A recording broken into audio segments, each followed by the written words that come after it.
Hey there. Let's talk about that little device that's probably in your hand or at least super close by right now. Yep, your phone. It's our connection to pretty much everything, right? Our calendar, our camera, our window to the world. But I gotta ask, what if this amazing little tool has a hidden cost? So be honest. Does this sound like you? You wake up, you check your phone. You're about to sleep, you check your phone one last time. If you just nodded yes, you are definitely not alone. And that simple little habit, it's kind of the gateway to a much bigger conversation about how these devices are really shaping our lives. And really, that's the whole idea here. Phones are no doubt incredible tools. They make our lives so much easier in 1,000 different ways. But there's a flip side, a hidden cost that comes with all that convenience.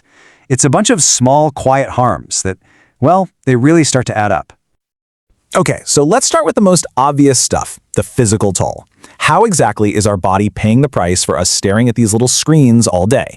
Well, the consequences are probably going to sound pretty familiar to you. Do any of these ring a bell? That feeling of eye strain, where your vision gets a little blurry after you've been scrolling for a while? What about those nagging headaches? Or that classic tech neck, ache in your neck and back from constantly looking down? Yeah, that's not just you being tired. That's your body trying to tell you something's up. And this isn't just some made-up complaint. It's a real, recognized medical thing called digital eye strain. It's the official name for that feeling we all know, and it's a direct result of things like screen glare and, of course, that famous blue light. Oh yeah, that blue light, it's especially sneaky when it comes to our sleep. It basically fools your brain. It shines in your eyes and tells your brain, hey, it's still daytime, stay awake. And it does that by blocking melatonin, which is the super important hormone that tells your body it's time to power down. So that one last scroll in bed, it might be the very thing that's keeping you from getting a good night's rest. But look, this goes way deeper than just physical aches and pains. Let's talk about what's happening upstairs, in our minds. The effects here are a little more subtle, but honestly, for a lot of us, they're a lot more serious. Our brains are just not built for this constant stream of information. Think about it. Every buzz, every ping, every like, it's all part of this intense feedback loop that's literally designed to keep you hooked. It fuels that endless cycle of comparing our lives to others on social media, which just amps up our anxiety. And every single notification shatters our focus, making it impossible to concentrate. And this right here is the real kicker. Because our phones are always on, our brains feel like they have to be too. We get stuck in this constant alert mode, just waiting for the next thing to pop up on our screen. And that makes it almost impossible to actually disconnect, to relax, or to just enjoy a simple, quiet moment. Which brings us to this really weird paradox, doesn't it? These incredible devices were made to connect us, to bring us all closer. But are they actually pushing us apart? Let's dig into the social side of this. I mean, this is the great irony of our time. On the one hand, we're more globally connected than any humans in history. We can chat with someone on the other side of the planet instantly. But then, look around a restaurant or even your own living room. We are so locally disconnected. We're physically together, but we're mentally a million miles away, lost in our own screens. And this really hits home when you think about families. I mean, imagine being a kid and constantly seeing your parents more interested in what's on their phone than in you.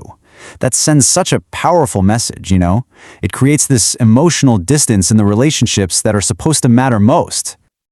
So, you've got the physical strain, the mental overload, the social disconnect, and what's the engine driving it all? Well, it pretty much boils down to a powerful addiction cycle. This is where we completely lose track of our time and, maybe more importantly, our focus. So take a look at this number. Over 100. What do you think that is? Well, according to study after study, that's how many times the average person checks their phone, every single day. We're not talking about a conscious choice each time. It's a reflex, an automatic habit we don't even think about. And the result of that habit is just lost time.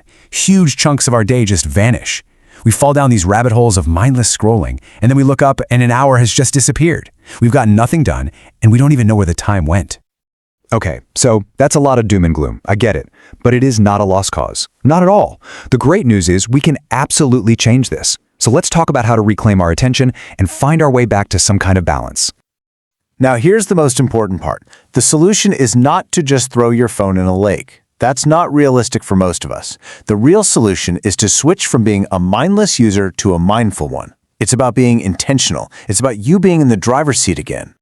And you can start with 3 super simple steps. First, use the tools that are already on your phone to set time limits on the apps you overuse. Second, actually schedule breaks away from your screen. Get up, walk around. And third, and this is the big one, make a real effort to prioritize face-to-face, real time with the people you care about. If there's just one thing you remember from all this, let it be this right here. Your phone is a tool. That's it. A hammer is a great tool for building things, but you wouldn't just carry it around in your hand all day long. Your phone is a tool, an amazing one, but it should never, ever be your whole life. And so, that leaves us with one final question for you to think about.